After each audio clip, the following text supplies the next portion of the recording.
Sen bunu kendi oğlunla nasıl yaptın Mehrem?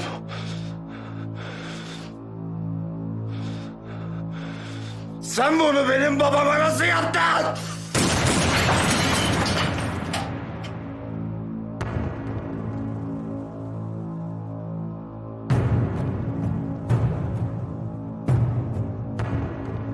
Saatin nerede kuzgun?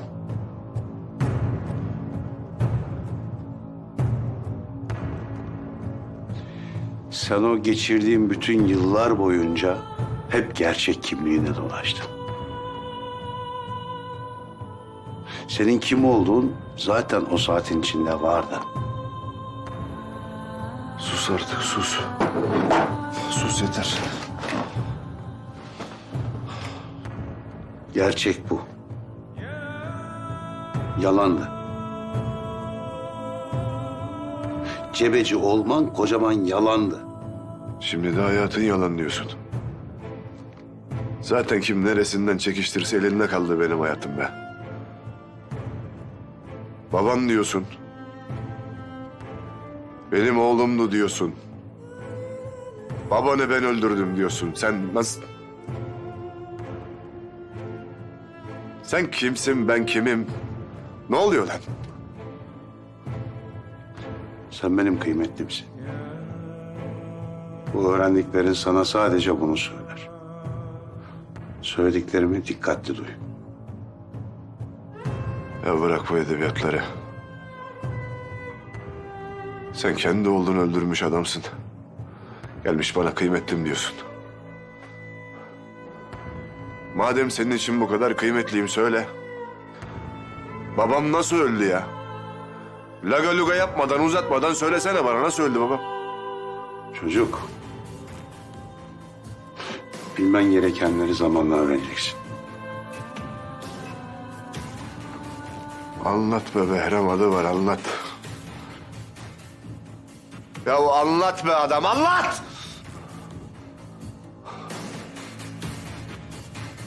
Peki.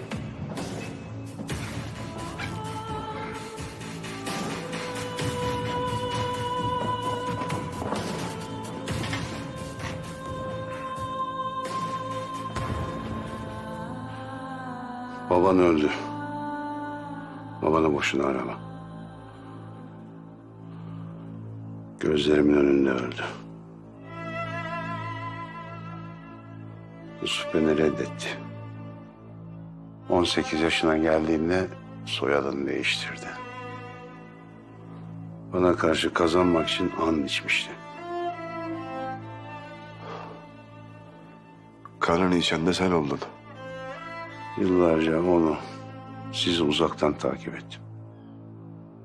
Baban benden bir kere bile bir tek bir şey istemedi. Ta ki o güne kadar. O adam, Şeref, sana çalışıyordu. Babam onu yakalasaydı, ipin ucu sana kadar gelecekti. Babanı içeriden çıkarmayı teklif ettim kuzgun. Sana tamah eder sandın değil mi? Etmedi. Ama ucu sana değince babam benim yüzümden öldü. Yüzünden. Benim yüzümden öldü. Bu savaş bitti. Ben kazandım, sen kaybettin. Babanı yasal yollarla hapishaneden çıkartamazdım.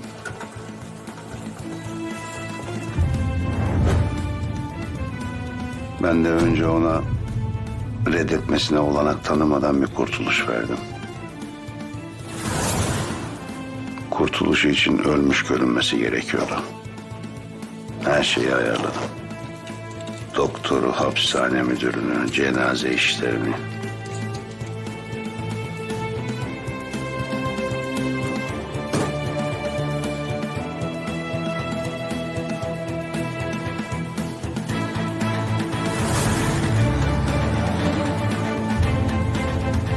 Yusuf'u bir hayat şansı olsun diye hapishaneden kaçırdım.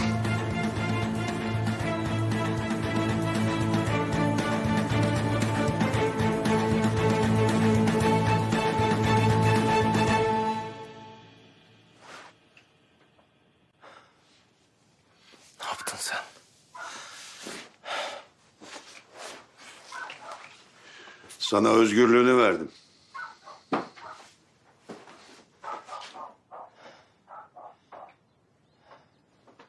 Oğlum. Şu anda yasal olarak bir ölüsün. Ama özgürsün. Yine suç işliyorsun. Buna beni de ortak ediyorsun. Benimle ilgili bir yardım istemedim senden. Orada kalamazdın. O kasettekiler gün yüzüne çıksaydı da kalmayacaktım. Ama o zaman sen de o adamın şerefle hayatta kalamayacaktınız hiçbiriniz. İmkansızı istemeyeceksin. Önce kuzgunu bulacağım. Sonra da gidip teslim olacağım. Şimdi değil. Kuzgunu bulacağım. Sana söz verdim. Gördük verdiğin sözü. Bir işe yaramış olsun bari şu çevirdiğin dolap. Gideyim oğlumu bulayım. Bana bir araba lazım. Geri getireceğim. Çekil yolumdan da hayatımdan da Behram adı var.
Yusuf!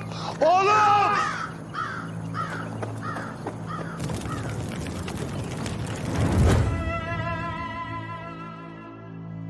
Sana inanmıyorum. Baban öldü Kuzgun. Gözlerimin önünde öldü. Sonra ben onu... ondan kalanları o mezara gömdürdüm.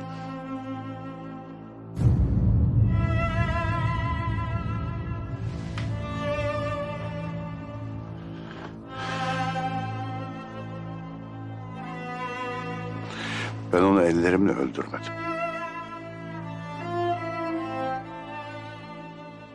Düşmanlarım öldürdü. Korol ve ailesi öldürdü. Ferman Koroğlu. O aileden kalan tek insan. O da benim gibi çalışıyor. Kimse yüzünü bilmez.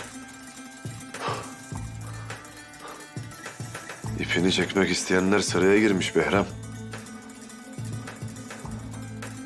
Ama onlara sıra gelmeyecek, sana yemin ederim.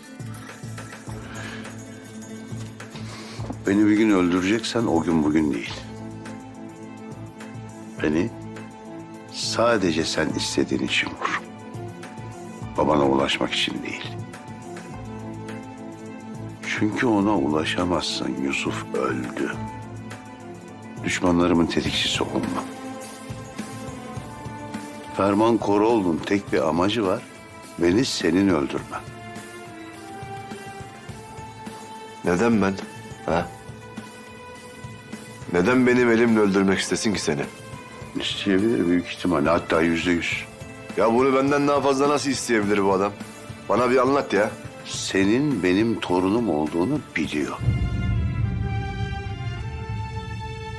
Beni öldürdüğünde Terzi Derviş'in Behram adı var olduğu ortaya çıkacak.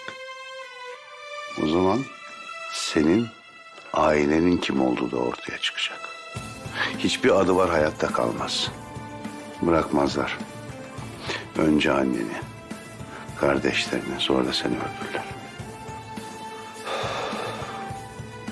İnkar edecek bir tarafı yok. Sen babanın oğlu değilsin. Sen benim torunumsun.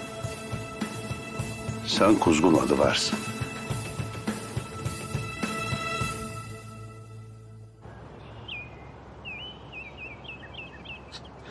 Ne buldun Dila?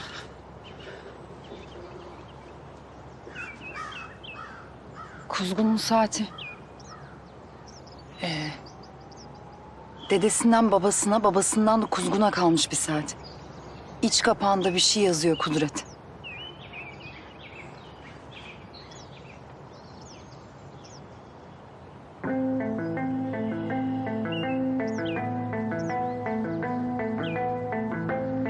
Acayip bir bilgi. Ne demek bu? Baştan beri Kuzgun'u korumasının daha mantıklı bir sebep olamazdı. Behram yerine veliaht yetiştiriyor. Artık Behram kadar Kuzgun da hedefimizde. Hayır bak. Bak konuları karıştırma Kudret. Kuzgun'un öfkesi, intikam isteği her şey geçmişinden geliyor. O öyle biri değil. Yani gelip buraya veliaht olacak falan biri değil. Öyle. O bir adı varsa öyle. İnan bana. Yolun sonu oraya çıkar. En tepeye, en karanlığa. Hayır ben eminim. Bak eminim Kuzgun bu gerçeği daha bilmiyor bile. Eğer bilseydi bilirdim, anlardım, muhakkak anlardım. Dila, biz de seninle bir yola çıktık. Yaptığımız anlaşmayı unutmuyorsun değil mi? Hı? Sen ailenin adını temize çıkarmak istiyor musun? Babanın hayatta kalmasını istiyor musun? Temiz bir hayata başlangıç yapma şansını ona kendi ellerinle vermek istiyor musun, istemiyor musun? İstiyorum. Ama şunu da çok iyi biliyorum. Behram Kuzgun'un hedefinde, onun düşmanı. Kuzgun Behram'ın veliahtı falan olamaz. Olsa olsa onun sonu olacak, ben biliyorum. Ama yine de Kuzgun Adıvar'dan söz ediyorsun.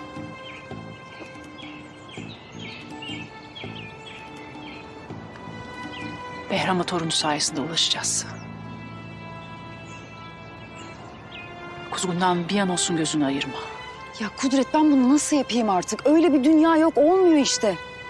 Ben sana nasıl yapacağını söyleyeceğim.